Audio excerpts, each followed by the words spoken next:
Hello, good morning. कसे आहात सगळे? तर सकाळचा गरमागरम चहा संपला आणि मी बाजारात निघाले भाजी आणायला. भाजी आणायला गेल्यावर हा मुसळधार पाऊस इथे सुरू झाला आहे. पण तसंच पावसात मी घरी गेलेली. त्यानंतर इथे मी कोथिंबीर छान अशी निवडून घेतली. भाजी आणि सगळे व्यवस्थित मी ठेवलेले आहे.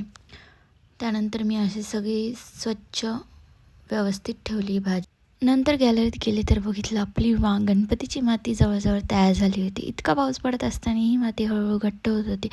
खरंच बाप्पाच्या आगमनाची तयारी बघून मनाला एकदम समाधान मिळालं. त्यानंतर माझी झाली आहे किचनमध्ये एंट्री, कारण रात्रीचं जेवण तयार करायचं होते. त्यानंतर मी स्वयंपाकाला सुरुवात केली आणि आधी जेवणासाठी मी कुकर लावून घेतलं आहे डाळ भाताचं, आणि त्यानंतर मी भाजी आणि चपाती बनवणार आहे. खरं सांगायचं तर दिवसभर कितीही काम झालं तरी शेवटी घरातल्यांसाठी सगळ्यांसाठी जेवण बनवणं हा एक वेगळाच आनंद असतो. स्वयंपाक करताना आधी कुकर लावलं रात्रीच्या जेवणासाठी, पण हा कुकर शिट्टी वाजवतोय तशी मंडळी दारात उभं हजर, जसं काय हॉटेलचे बेल वाजले. त्यानंतर मी इथे घेतलेलं आहे पीठ भिजवण्यासाठी, आणि तसं तर मी पीठ भिजवायला घेतलं होतं, पण काहीतरी स्पेशल बनवलं असं वाटलं. पण शेवटी होतं आहे काय, पीठ भिजवल्यानंतर त्याची पोळीच होणार असते. आणि इथं थोडंसं मी जादूचा प्रयोग केलेला आहे आणि एका चुटकीमध्ये मी इथे पीठ भिजवून घेतलेलं आहे, तुम्ही बघू शकता. त्यानंतर मी भाजीसाठी इथे कांदा टोमॅटो कापायला घेतलेला आहे.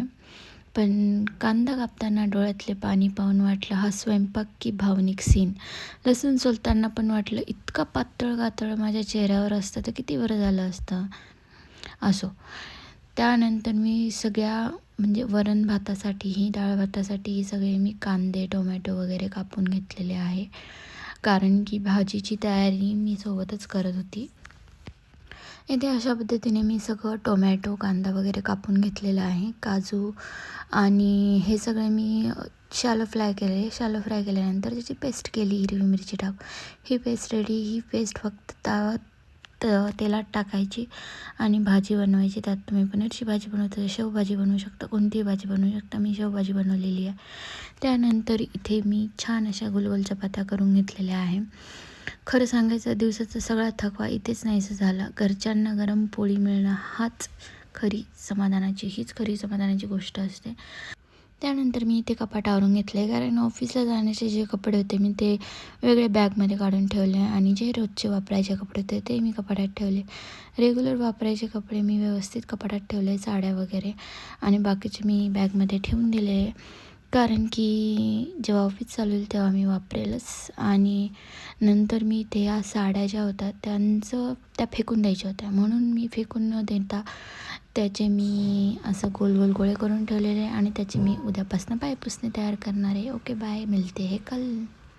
व्हिडिओ शेवटपर्यंत बघितल्याबद्दल